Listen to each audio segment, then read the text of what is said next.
नहीं वीडियोस को। कैपेसिटर, तो कैपेसिटर का मतलब क्या है? कैपेसिटर बेसिकली एक ऐसा सिस्टम है जिस सिस्टम की हेल्प से हम लोग इलेक्ट्रिकल चार्ज और इलेक्ट्रिकल चार्ज मतलब इलेक्ट्रिकल एनर्जी को स्मॉल रीजन ऑफ स्पेस के अंदर स्टोर करते हैं, that is known as a capacitor. तो capacitor is basically a system which is used to store the electric charge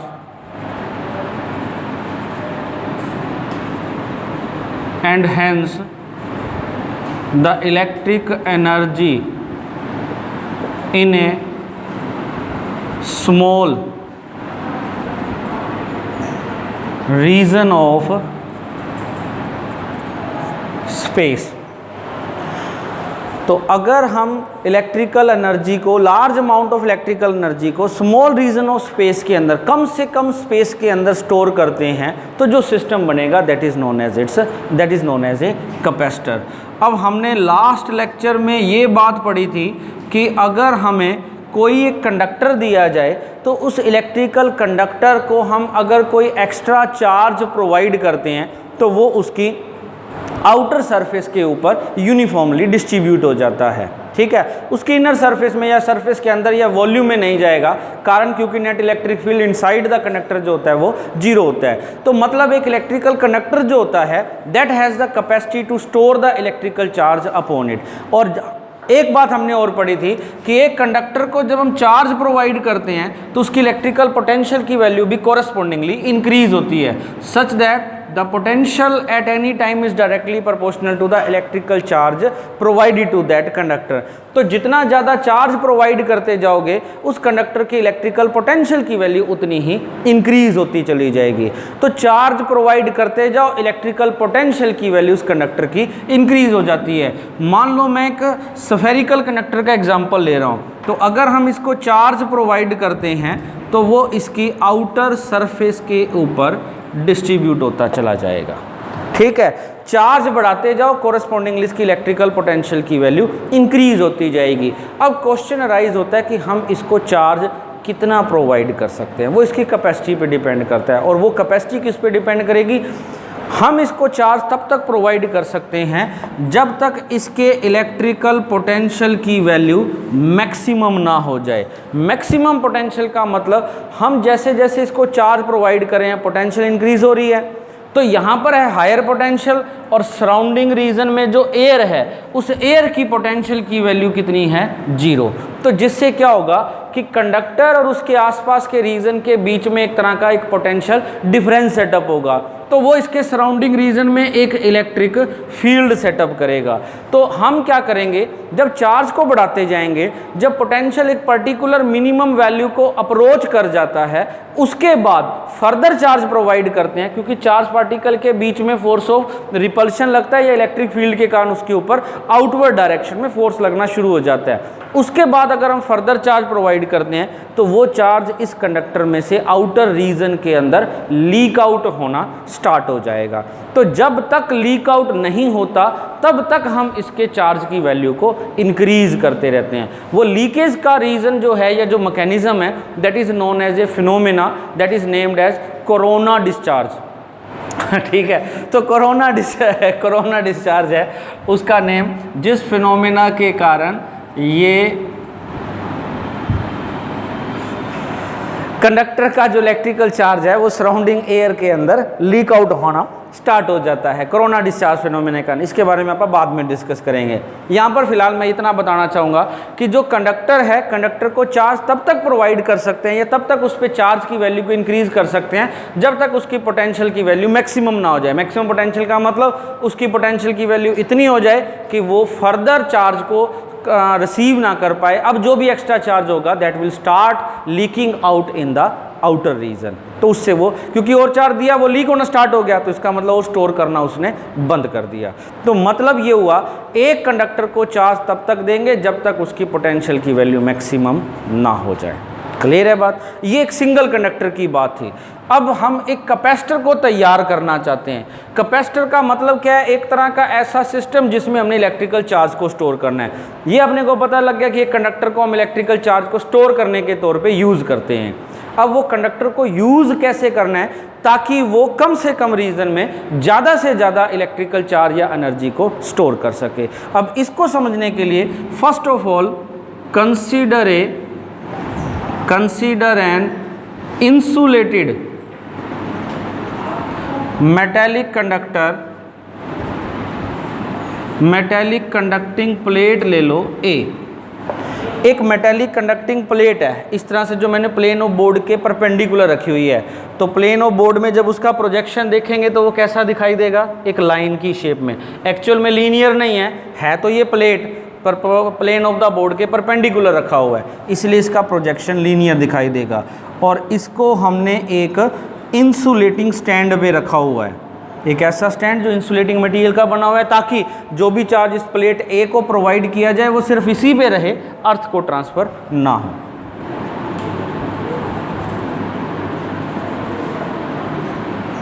consider N insulating metallic conducting plate A and let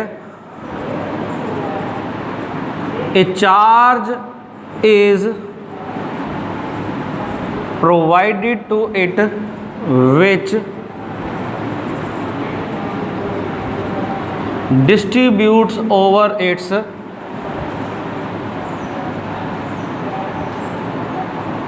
outer surface such that the potential of the plate A becomes maximum. In this situation, no further charge can be given to plate as it would leak out. हमने इस conducting plate को एक ऐसा charge plus Q दिया है जो इसकी outer surface के ऊपर यूनिफॉर्मली डिस्ट्रीब्यूट हो गया, और चार्ज का अमाउंट इतना है कि उसने इस कंडक्टर की सरफेस के हर एक पॉइंट पर पोटेंशियल की वैल्यू मैक्सिमम कर दी है।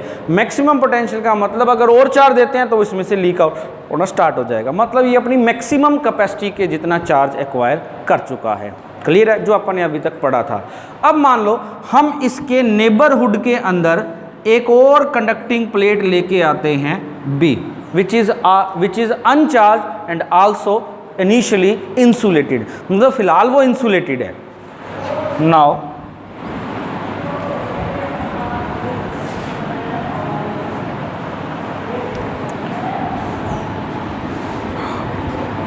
bring another uncharged conducting plate A near the plate, sorry B near the plate A के नज़दीक हमने एक और अनचार्ज मेटेलिक कंडक्टिंग प्लेट लाए हैं B। अब जैसे ही इस अनचार्ज कंडक्टर को इस चार्ज कंडक्टर के नेबरहुड में लाएंगे तो इंडक्शन के कारण इस कंडक्टिंग प्लेट B के नीयर फेस के ऊपर तो एक नेगेटिव चार्ज इंड्यूस होगा और फार्दर फेस के ऊपर एक पॉजिटिव चार्ज इंड्यूस होगा। ठीक है? So due to induction a negative charge on the nearer surface and an equal positive charge on the farther face of the plate B induces on the plate B। तो क्या होगा? Induction के कारण plate B के near face के ऊपर negative charge और farther face के ऊपर उतना ही पॉजिटिव चार्ज इंड्यूस होगा। अब जब हमने किसी भी पॉइंट के ऊपर नेट इलेक्ट्रिकल पोटेंशियल कैलकुलेट करनी हो तो हम उस पॉइंट पर नेट पोटेंशियल की वैल्यू फाइंड आउट करेंगे by taking the algebraic sum of all the potential due to the individual charges located within the neighbourhood of that point. Repeat कर रहा हूँ बात को, आप लोगों ने एक पॉइंट के ऊपर electrical potential due to a number of point charges का आर्टिकल पढ़ा हुआ है, उसमें हमने ये बात पढ़ी थी कि किसी एक पॉइंट पर जब नंबर ऑफ चार्ज बॉडी के कारण नेट इलेक्ट्रिकल पोटेंशियल निकालनी होती है तो वो net electrical potential individual charges की पोटेंशियल्स के अलजेब्रिक सम के इक्वल होती है। और जब इंडिविजुअल चार्जेस की पोटेंशियल का सम लेना होगा तो हमें उनके साइन को भी कंसीडर करना पड़ेगा। तो अगर मैं प्लेट ए के ऊपर कोई एक पॉइंट P इमेजिन करता हूँ, तो जब ये कंडक्टर B वहाँ पर नहीं था तो पॉइंट P के ऊपर जो पोटेंशियल थी वो सिर्फ प्लेट A के पॉजिटिव चार्ज के कारण ही आ रही थी। अब इसके नेबरहुड में प्लेट B आ गई जिसके नीरर फेस पे नेगेटिव चार्ज, फार्दर फेस के ऊपर पॉजिटिव चार्ज। मान लो प्लेट A के पॉजिटिव चार्ज के कारण जो पोटेंशियल की वैल्यू थी वो थी VA और वो भी थी पॉजिटिव की, पोटेंशियल एट पॉइंट P की बात कर रहा हूँ। अब जैसे ही प्लेट B यहाँ पर ला के रखी, इसका नेगेटिव चार्ज भी पॉइंट P के ऊपर एक पोटेंशियल क्रिएट करेगा, इसका पॉजिटिव चार्ज भी यहाँ पर एक पोटेंशियल क्रिएट करेगा। अब net potential at point P जो होगा, पहले जब नो प्लेट B था, जब प्लेट B एग्जिस्ट नहीं कर रही थी, अब प्लेट B जब एग्जिस्ट कर रही है तो पोटेंशियल एट A थी, इसके नेगेटिव चार्ज के कारण एक पोटेंशियल आएगी, मान लो वो मैं मान रहा हूँ V1 के इक्वल, और इसके पॉजिटिव चार्ज के कारण P पॉइंट पर जो पोटेंशियल आएगी वो आएगी V2 मान लो। ठीक है, क्लियर है बात? सेम नहीं मानेंगे कारण क्योंकि दोनों का डिस्टेंस डिफरेंट होगा यहाँ से। क्लियर है बात? अब नेट कंक्लूजन क्या हुआ कि जब प्लेट B नहीं थी तो पॉइंट P के ऊपर पोटेंशियल थी VA जो मैक्सिमम पोटेंशियल थी। अब जैसे ही हमने यहाँ पर प्लेट B रखा, प्लेट B रखते ही एक नेगेटिव पोटेंशियल आई जो क्या कर रही है, A की पोटेंशियल को डिक्रीज करने की कोशिश कर रही है, और positive charge on the plate B जो है वो A के पोटेंशियल में पॉजिटिव पोटेंशियल ऐड कर रहा है, मतलब ये इसकी पोटेंशियल को इंक्रीज करने की कोशिश कर रहा है। ठीक है, समझ में आई बात? रिपीट कर रहा हूँ बात को।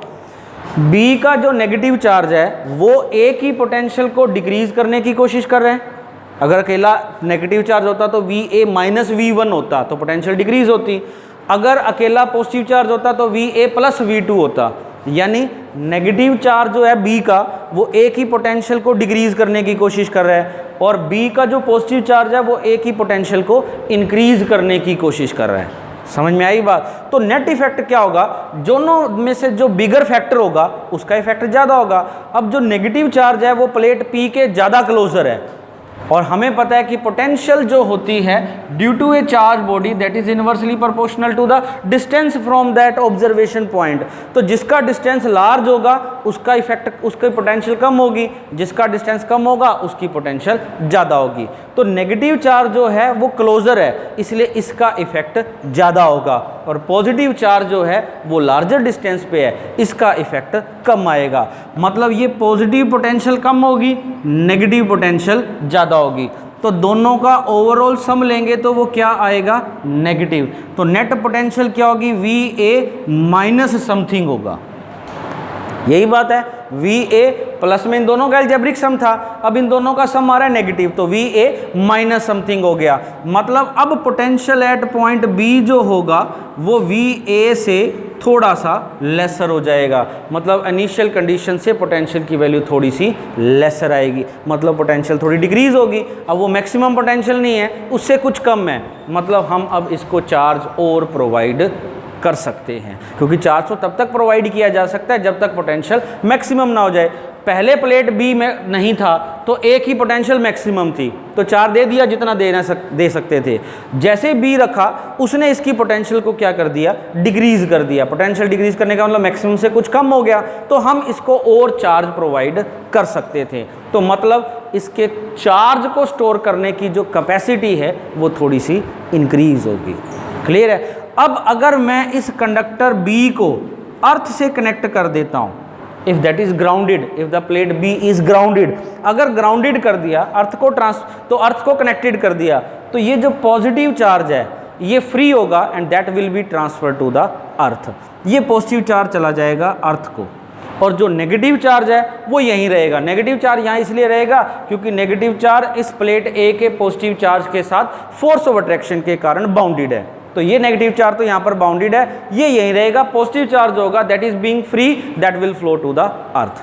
क्लियर है। अब क्या था कि B के चार्जेस के कारण A की पोटेंशियल पे इफेक्ट क्या था, नेगेटिव डिक्रीज कर रहा था, पॉजिटिव इंक्रीज कर रहा था। अब जो पॉजिटिव चार्ज था वो तो अर्थ को ट्रांसफर हो गया, मतलब जो पोटेंशियल को इंक्रीज कर रहा था वो वाला फैक्टर क्या हो गया, खत्म, बच गया सिर्फ नेगेटिव चार्ज, मतलब पोटेंशियल की वैल्यू लार्जर अमाउंट से A की डिक्रीज हो जाएगी, और डिक्रीज होगी मतलब मैक्सिमम से काफ़ी लेसर होगी, तो इसका मतलब हम इसको और ज़्यादा इलेक्ट्रिकल चार्ज प्रोवाइड कर सकते हैं। यानी कहने का मतलब अगर हम सिंगल आइसोलेटेड कंडक्टर लेते हैं तो उसकी कैपेसिटी थी कम, जैसे ही हमने उसके नेबरहुड के अंदर एक अनचार्ज्ड अर्थ मतलब ग्राउंड से कनेक्टेड कंडक्टर को लेके आए तो उसकी कैपेसिटर, उसकी जो कैपेसिटेंस है या इलेक्ट्रिकल चार्ज को स्टोर करने की जो कैपेसिटी है वो इंक्रीज हो जाएगी। And this is the basic principle of working of a capacitor. तो कैपेसिटर का जो बेसिक प्रिंसिपल अगर आपसे सिर्फ पूछा जाए तो वो क्या है, that it's working is based upon the fact that when an uncharged earth conductor is brought closer to a charged insulated conductor, then the capacity of charged conductor increases by a significant amount या larger amount. तो जब भी हम एक charge conductor की विकिनिटी में या neighbourhood में एक अनचार्ज कंडक्टर लेके आएंगे तो उसकी चार्ज को स्टोर करने की जो कैपेसिटी है वो इंक्रीज हो जाएगी। This is the basic principle of working of a capacitor. मतलब जब भी हम कैपेसिटर तैयार करेंगे तो उसमें हमने सिंगल कंडक्टर नहीं लेना, बल्कि उसके अंदर हम दो कंडक्टर लेंगे, ठीक है। उनमें से एक इंसुलेटेड और चार्ज होगा और दूसरा अर्ज्ड होगा और वो अनचार्ज रहेगा। मतलब कैपेसिटर के दो कंडक्टर में से हम एक कंडक्टर को चार्ज प्रोवाइड करेंगे, एक को इंसुलेटेड रखेंगे, एक को अर्थ से कनेक्टेड करेंगे। जो इंसुलेटेड होगा चार्ज उसको प्रोवाइड किया जाएगा। क्लियर है। सो जनरली एक capacitor consists of two conductors separated by an insulating medium. Insulating कह लो या डाइलेक्ट्रिक मीडियम, अभी तक आप लोगों को इंसुलेटिंग पता है इसलिए मैंने इंसुलेटिंग वर्ड लिखा है, ठीक है। And one of the two conductor is insulated while the other is urged. The insulated conductor, the charge is provided to the insulated conductor। तो जो चार्ज हमने देना है वो उस insulated कंडक्टर को प्रोवाइड करना है। क्लियर है बात। अब जो हमने दो कंडक्टर लेने हैं वो दो कंडक्टर अलग अलग ज्योमेट्री के हो सकते हैं, मतलब दो कंडक्टर अलग अलग ज्योमेट्री के हो सकते हैं। If the two conductors of a capacitor are in the form of two thin conducting plates placed parallel to each other and separated by an insulating medium, the capacitor obtained is known as parallel plate capacitor. तो अगर हमारे capacitor के अंदर जो दो conductor हम ले रहे हैं वो thin metallic plane sheet of charges की फॉर्म में, मतलब दो प्लेट्स की शेप में, या दो प्लेन पैरेलल कंडक्टर लेते हैं which are placed parallel to each other separated by finite distance of insulating medium, तो तब वो जो कंडक्टर होगा that is said to be known as parallel plate capacitor. जैसा आपने यहाँ पर लिया है, ये एक पैरेलल प्लेट कैपेसिटर का एग्जाम्पल है। और अगर हमारे कैपेसिटर के अंदर जो दो कंडक्टर हम यूज़ कर रहे हैं अगर वो कंसेंट्रिक स्फेरिकल कंडक्टर की शेप में है, तब जो कैपेसिटर बनेगा that is said to be a spherical capacitor. तो स्फेरिकल कैपेसिटर जो होगा it consist of two concentric spherical conductor. मतलब कंसेंट्रिक का मतलब दोनों का सेंटर जो होगा वो कॉमन होगा, उनमें से जो आउटर स्फीयर होगा उसको हम लोग करते हैं ग्राउंडेड, और जो चार्ज है वो इनर स्फीयर को प्रोवाइड किया जाता है। तो अगर कंडक्टर स्फेरिकल कंसेंट्रिक स्फेरिकल की शेप में है तो कैपेसिटर स्फेरिकल कैपेसिटर, अगर कंडक्टर प्लेट्स की शेप में है parallel to each other parallel plate capacitor, और अगर हमारे कंडक्टर कोएक्सियल सिलेंड्रिकल शेप में है तब जो कैपेसिटर होगा that is said to be a cylindrical capacitor. तो सिलेंड्रिकल कैपेसिटर जो होगा that consist of two coaxial cylindrical conductor. Coaxial का मतलब दोनों का जो एक्सिस होगा वो कॉमन होगा। तो एक सिलेंडर उसके आउटर में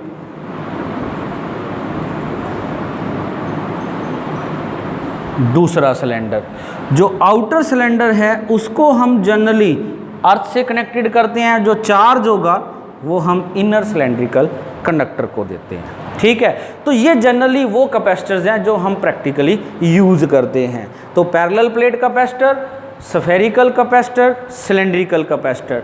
अब एक कैपेसिटर को जब हम एक इलेक्ट्रिकल सर्किट में कनेक्ट करते हैं तो हम उसको दो पैरेलल लाइन से रिप्रेजेंट करते हैं सेपरेटेड बाय फाइनाइट डिस्टेंस।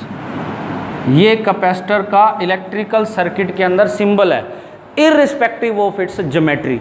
मतलब वो चाहे पैरेलल प्लेट कैपेसिटर है, चाहे स्फेरिकल कैपेसिटर है, चाहे सिलेंड्रिकल कैपेसिटर है, सर्किट में उसके लिए सिंबल पैरेलल लाइन से ही डिनोट किया जाएगा। समझ में आई बात? तो इसका मतलब ये मत मान लेना कि ये पैरेलल प्लेट कैपेसिटर ही है। ये कैपेसिटर है वो पैरेलल प्लेट भी हो सकता है, स्फेरिकल भी हो सकता है, सिलेंड्रिकल भी हो सकता है, सिंबल सबका सेम रहेगा। ठीक है, अब कैपेसिटर्स की जो कैपेसिटेंस है, हमें दो तरह के इसके अलावा भी कैपेसिटर हम यूज़ करते हैं। ऐसे कैपेसिटर जिनकी कैपेसिटेंस फिक्स रहे, या ऐसे कैपेसिटर जिसकी कैपेसिटेंस हम चेंज कर सकते हैं। अगर कैपेसिटर की कैपेसिटेंस फिक्स है फिर तो यही सिंबल रहेगा। अगर एक वेरिएबल कैपेसिटेंस का हम कैपेसिटर लेते हैं तो दो पैरेलल लाइंस लगा के उसके ऊपर एक इंक्लाइंड एरो साइन लगाते हैं। This represent a variable capacitor, मतलब एक ऐसा कैपेसिटर जिसकी कैपेसिटेंस हम लोग चेंज कर सकते हैं। इस कैपेसिटर का यूज़ हम अपने इलेक्ट्रिकल सर्किट्स में बहुत जगह यूज़ करते हैं, इलेक्ट्रिकल में भी, इलेक्ट्रॉनिक में भी। इलेक्ट्रॉनिक में आजकल हम कैपेसिटर्स को जो है वो मेमोरी सर्किट के तौर पे या मेमोरी सेल के तौर पे भी यूज़ करते हैं। इसके अलावा जो हमारे इलेक्ट्रिकल फ़ैन है इसमें भी कैपेसिटर्स यूज़ होते हैं। तो ये हमारे काफ़ी इलेक्ट्रिकल सर्किट्स के अंदर यूज़ होते हैं। मतलब ये एक तरह से हमारे इलेक्ट्रॉनिक सर्किट्स के बिल्डिंग ब्लॉक्स में से आ जाता है, मतलब ये उसके फंडामेंटल सर्किट एलिमेंट्स के अंदर इंक्लूड है हमारे जो कैपेसिटर्स हैं। अब इनमें वेरिएबल कैपेसिटर का एक एग्जांपल मैं आपको देता हूँ। जैसे आप जो पुराने टेलीविज़न होते थे, ब्लैक एंड वाइट टीवी देखा है किसी ने? उसमें वो चैनल को चेंज करने के लिए वो लास्ट साइड में एक नोब होता था, उस नोब को रोटेट करते थे और उसके ऊपर एक और फाइनर ट्यूनिंग के लिए होता था। वो जो नोब होती थी ना, वो एक्चुअल में वो सारा सिस्टम, उसके पीछे जो डिवाइस लगा होता था उसको ट्यूनर कहते हैं। ठीक है, तो ट्यूनर कहते हैं। या जो आपने ये देखा होगा ट्रांजिस्टर, रेडियो, जो ट्रांजिस्टर होते हैं, उन ट्रांजिस्टर में मान लो अपन ने चैनल चेंज करना होता था, साइड में एक नोब होती थी, उसको रोटेट करके आप उसके बीच में एक नीडल सी थी, वो रोटेट होती है। FM रेडियो भी जो कह देते हैं, तो उसमें वो कहता है वो फ्रीक्वेंसी वगैरह आप चेंज कर देते हैं। एक्चुअल में वो फ्रीक्वेंसी चेंज कहाँ पर होती है, उसमें ट्यूनर सर्किट होता है, उस ट्यूनर सर्किट में एक कैपेसिटेंस लगा होता है, उसके साथ एक और भी कंपोनेंट है, वो बाद में बात करेंगे। तो उस कैपेसिटेंस की वैल्यू को हम चेंज करके उस सर्किट की फ्रीक्वेंसी को चेंज करते हैं, जिससे वो चैनल जो रिसीव हो रहा है उसकी वैल्यू चेंज होती रहती है। क्लियर है? तो उसमें हम लोग वेरिएबल कैपेसिटेंस का कैपेसिटर यूज़ करते हैं। So this is about your basic principle and definition of a capacitor. ठीक है, आज इतना ही करो, सर ने जाना है।